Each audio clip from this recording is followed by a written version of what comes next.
काश TN session आज होते। हाँ।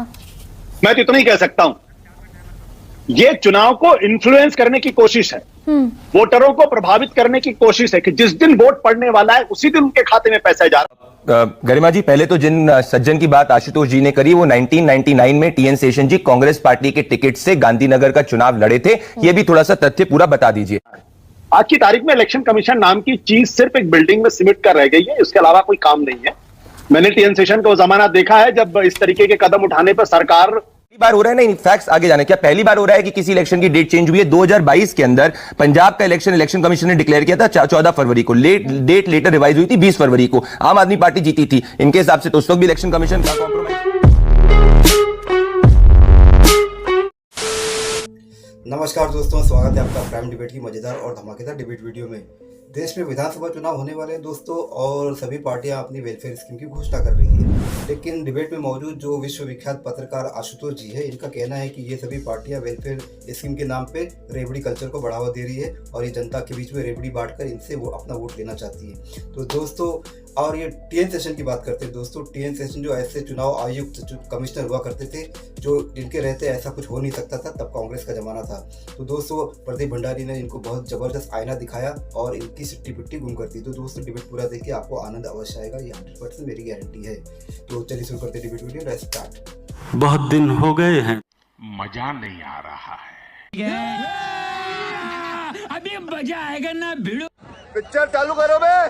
प्रदीप जी, सर्वे कराया हरियाणा में। बिल्कुल, जैसे सर्वे में कहा किसानों ने कि भाई 6,000 से बढ़ाकर अगर 10,000 कर दोगे तो वेलफेयर हो जाएगा। वेलफेयर तो पहले भी था। अच्छा। पर जैसे गरिमा जी आपकी भी सैलरी बढ़ती है, तो उसका ये मतलब तो नहीं है ना कि ऑर्गेनाइजेशन गलत करती है। मतलब बढ़ने चाहिए ना, 6,000 से 10,000 बढ़ने चाहिए तो और ये अक्रॉस द कंट्री बढ़ना चाहिए। ना। अब वो डिमांड जब अगर आप जाके बिहार के अंदर कहोगे, बिहार के अंदर लोग वो नहीं कहेंगे हम जनहित के हिसाब से काम तो करते हैं। सिर्फ हरियाणा में बढ़ना चाहिए। अभी हरियाणा में हमने करा है तो हरियाणा में सिर्फ तब बढ़ना चाहिए जब आपको बीजेपी को जिताकर जनता भेज दे। इसमें क्या चीज है जिताकर आप जनता? एक चीज मुझे बताइए, मैं लॉजिकल बात कह रहा हूँ। कांग्रेस पार्टी ने मार्च का वादा किया, बोला न्याय योजना लेके आएंगे, क्या जनता नहीं? मैं लॉजिक सुनिए, मैं इस बता रहा हूँ। नहीं, देखिए गरिमा जी, हरियाणा में 6,000 से 10,000 बढ़कर तब होगा जब बीजेपी की सरकार बनेगी। गरिमा जी देखिए, हर पॉलिटिकल पार्टी जो होती है वो अपने वादे करती है, जनता के अंदर क्रेडिबिलिटी के हिसाब से उन वादों को माना जाता है। मैं वापस से कहूं, 2012 के अंदर कांग्रेस ने गुजरात के घर घर को बोला था कि हम फ्री घर देंगे, पर लोगों ने प्राइम मिनिस्टर नरेंद्र मोदी जो उस वक्त चीफ मिनिस्टर थे उनकी स्कीम्स में विश्वास किया। कांग्रेस पार्टी भी वादा जनता को कर सकती है, हम भी कर सकते हैं। जनता देख रही हिमाचल में क्या हुआ है। किसानों को तब मिलेगा जब बीजेपी की सरकार बनेगी 100%। अगर कांग्रेस को लगता है कि वो 15,000 दे सकती तो वो वेलफेयर किसानों का गया तिलंगे में नहीं है। क्या वापस रही है भाई? 6,000 रुपए से 10,000 होगा जब बीजेपी की सरकार बनेगी। ये तो ऑब्वियस है, क्योंकि हम ही दे देते हैं। कांग्रेस पार्टी जैसे हम थोड़ी करते हैं कि हिमाचल प्रदेश के अंदर वादा करते हैं 20 लाख रोजगार का और बनते 2,000 नहीं है। तो हरियाणा का हिमाचल प्रदेश का जो जीएसटी का पैसा नहीं, किसान सम्मान एक सेकंड गरिमा जी, किसान सम्मान निधि पीछे नहीं जा रही, वो केंद्र सरकार की है। केंद्र सरकार की है किसान सम्मान निधि। उसके ऊपर अगर हरियाणा बीजेपी की सरकार आएगी तो वो ऊपर टॉपअप दे सकती है, जैसे हर स्टेट गवर्नमेंट कर सकती है। किसान सम्मान निधि बंद नहीं होगी, किसान सम्मान निधि जैसी चल रही है वैसे ही चलेगी। अब आशु, मेरा बड़ा गंभीर सा सवाल इस पर यह है, मैं प्रधानमंत्री मोदी को बाद में कोट करूंगी, एस जयशंकर को, आरबीआई को, नीति आयोग को, सुप्रीम कोर्ट को, इन सबको मैं बाद में कोट करूंगी। सबसे पहले चुनाव आयोग इसमें क्या महाराष्ट्र में अंडर द डॉग खड़ा होता है क्या? कि पिछले 15 साल से महाराष्ट्र के और हरियाणा के चुनाव एक साथ हुए। पहली मर्तबा ऐसा है जब महाराष्ट्र के अलग और हरियाणा के अलग। और ये सियासी सरगर्मियों में खबर थी कि चाहती है महाराष्ट्र सरकार कि ज्यादा से ज्यादा पैसा चला जाए तब चुनाव हो। चुनाव टले अभी।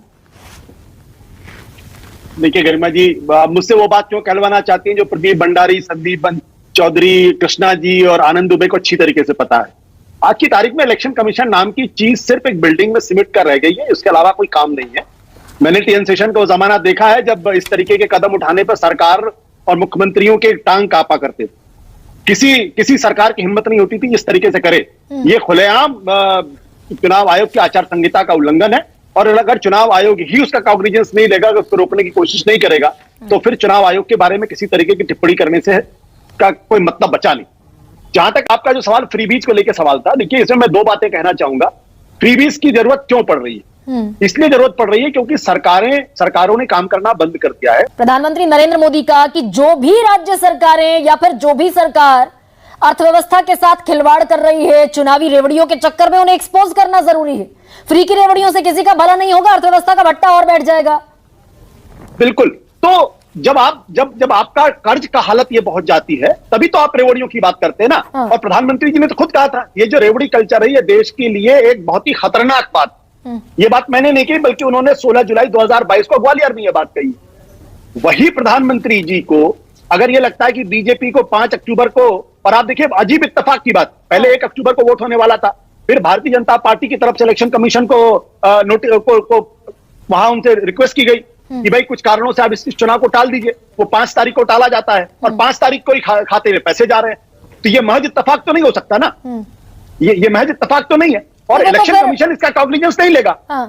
मैं डंके की चोट पे कहता हूं, इलेक्शन कमीशन इसका कॉग्निजेंस नहीं लेगा। नहीं लेना, लेकिन चुनाव आयोग के फिर एक और काउंटर सवाल ये भी है क्या आशु, कि चुनाव आयोग की शक्तियां भी सीमित हैं। चुनाव आयोग ने ये कहा कि फ्रीज 20 पर पार्टियां क्या पॉलिसी अपनाएंगी, उसे रेगुलेट करना चुनाव आयोग के अधिकार क्षेत्र में नहीं है। चुनाव की तारीखें छोड़ दीजिए, चुनाव की तारीखों का ऐलान उसके विशेषाधिकार में है, लेकिन पॉलिसी घोषणाएं क्या करेंगी सरकारें, ये उसके अधिकार क्षेत्र में आता ही नहीं।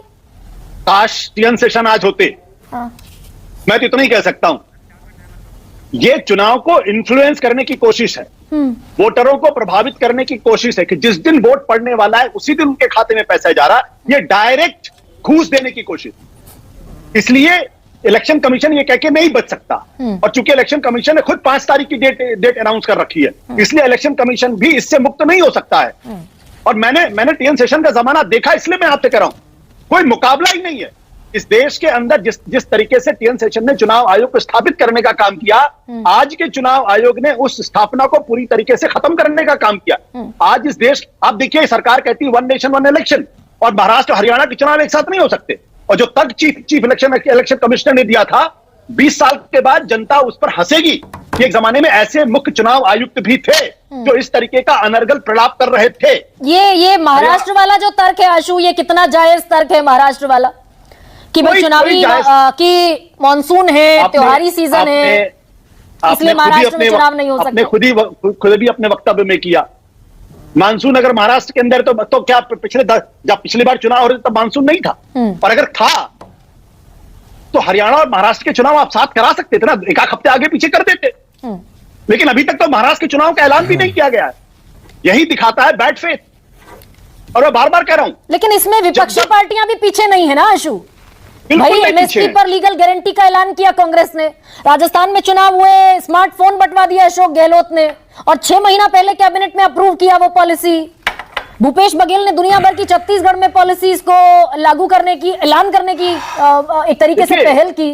तो विपक्षी पार्टियां कहां पीछे? संजय राउत कह रहे हैं हम भी बांटेंगे 3,000 रुपए।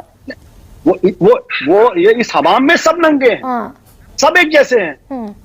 लेकिन दिक्कत क्या है, जब इलेक्शन कमीशन अपना काम नहीं करता है, जब जो हमारे संवैधानिक संस्थान है वो अपना काम नहीं करते, तब दिक्कत पैदा होती है। राजनीतिक पार्टियां तो चुनाव जीतने के लिए सारे हथकंडे अपनाएंगी। लेकिन अब राजनीतिक पार्टियों से अलग प्रदीप जी वोट अबाउटरी में जाइएगा, लेकिन समय क्योंकि कम है, देश के प्रधानमंत्री ने खुद इस रेवड़ी कल्चर को एक नहीं कई मर्तबा सलाम किया।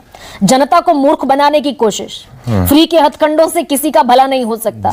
रेवड़ी कल्चर देश को आत्मनिर्भर बनने से रोकता है और देश के विकास के लिए घातक है। और सबको एक्सपोज करो तो क्या हरियाणा में खुद भी एक्सपोज होती बीजेपी दिख रही? गरिमा जी, पहले तो जिन सज्जन की बात आशुतोष जी ने करी, वो 1999 में TN session ji Congress party के टिकट से गांधीनगर का चुनाव लड़े थे। ये भी थोड़ा सा तथ्य पूरा बता दीजिए। क्या ये पहली बार हो रहा है? नहीं, फैक्ट्स आगे जाने, क्या पहली बार हो रहा है कि किसी इलेक्शन की डेट चेंज हुई है? 2022 के अंदर पंजाब का इलेक्शन कमीशन ने डिक्लेयर किया था 14 फरवरी को, डेट लेटर रिवाइज हुई थी 20 फरवरी को। आम आदमी पार्टी जीती थी इनके हिसाब से, तो उस वक्त भी इलेक्शन कमीशन का कॉम्प्रोमाइज था। इलेक्शन कमीशन ने राजस्थान के असेंबली इलेक्शन की डेट डिक्लेयर करी थी 23 नवंबर को, रिवाइज करी थी 25 नवंबर को इनके हिसाब से, तब भी इलेक्शन कमीशन कॉम्प्रोमाइज था। तो ये इस तरीके से संवैधानिक संस्थाओं के ऊपर जस्ट क्योंकि आपकी राजनीतिक विचारधारा नहीं अग्री करती, ऐसे हमें नहीं कहना चाहिए। हरियाणा में एक्चुअली मैं बताना चाह रहा हूं, 2013 में हरियाणा का जीएसडीपी था 5.61 लाख करोड़, अब बढ़कर हो चुका है 9.94 लाख करोड़। हरियाणा पीछे नहीं गया है। नहीं तो एक सेकंड रुक जाइए, नहीं बता दिया, बता नहीं, गलत बोला ना, उन्होंने कल की बात करी, हरियाणा पीछे नहीं गया है। एक सवाल का सीधे जवाब दे दे, आपने मुझे सवाल का सीधे जवाब दे दीजिए। पर आपने मुझे बोला ना नोट करने के लिए, तो मुझे जवाब तो नहीं, इतने सारे मुझे समय भी देखना है। 5 सेकंड में दूंगा। इन्होंने एक और झूठ कांग्रेस कांग्रेस के प्रवक्ता ने बोला 5 सेकंड लूंगा, कर्नाटक को भारतीय जनता पार्टी की सरकार ने 280% ज्यादा दिया जितनी यूपीए सरकार ने देती थी। एक प्रूफ दिखा दीजिए कि हमने फंड होल्ड किया, बिल्कुल गलत कह रहे हैं। वापस ले लूंगा। मुझे बताइए, झूठ बोल प्रदीप, रहे हैं। सवाल सुन बिल्कुल गलत लीजिए। कह रहे हैं भंडारी जी। 5 अक्टूबर को पैसा, मैं पहले सवाल पर इसलिए लौट रही हूं जी। क्योंकि चाहती हूं कि प्रदीप आज जी। इस सवाल का जवाब देकर जाएं। बिल्कुल। 5 अक्टूबर को पैसा, 5 अक्टूबर को वोटिंग, 31 नवंबर तक का टाइम था, 30 नवंबर तक का, आगे पीछे हो सकता था। नहीं तो वो आपका चीज है। मैं वापस से कह रहा हूं गरिमा जी, सरकार भाजपा की बन रही है, उसके बाद भी जाके 10,000 रुपए मिलेंगे, तो इसमें किसान सम्मान निधि तो बंद नहीं हो रही। और क्या पहली बार ऐसा हो रहा है कि कोई गवर्नमेंट ने उठा के जो है कुछ अनाउंस किया? नहीं, कांग्रेस पार्टी तो खुद अनाउंस कर रही थी, न्याय योजना अनाउंस करी थी, जब हमारी सरकार बनेगी 1-1 लाख रुपए महिलाओं को देंगे। नहीं, उनकी सरकार बनी, नहीं हो पाया। कर्नाटक के अंदर गृह लक्ष्मी की वादा किया था, नहीं दे पा रही। हम वादा कर रहे हैं, जनता को हमारी क्रेडिबिलिटी में विश्वास हम होगा इसलिए नहीं दे पा रहे क्योंकि आगे सेंट्रल देंगे, गवर्नमेंट हमारे आगे दे जेब का देंगे। पैसा नहीं अगर हम इलीगल कुछ कर रहे हैं, ठीक है, इम्प्रॉपर संदीप कर रहे हैं, चौधरी। गरिमा जी प्लीज गो टू द जलवा है हमारा। तो दोस्तों डिबेट हो गई खत्म, वीडियो हो गई पूरी। उम्मीद करता हूँ दोस्तों ये डिबेट वीडियो आपको पसंद आई होगी। तो दोस्तों कालू तोष जी के बारे में मैं चाहता हूँ कि आप जरूर 2 कमेंट करते जाइएगा, क्योंकि ये सामने वाले को कम आंकते हैं और खुद को ज़्यादा समझते हैं। ये सोचते हैं कि मैं जो जानता हूँ सामने वाला जानता नहीं, लेकिन प्रदीप भंडारी ने इनको बता दिया आपसे भी 2 कदम आगे हूँ मैं। तो उम्मीद करता हूँ ये डिबेट वीडियो आपको पसंद आई होगी। तो दोस्तों ऐसी डिबेट वीडियो देखना चाहते हो तो इस चैनल को सब्सक्राइब करके जरूर जाओगे। मिलता हूँ आपसे अगले वीडियो में, तब तक के लिए जय हिंद, वंदे मातरम।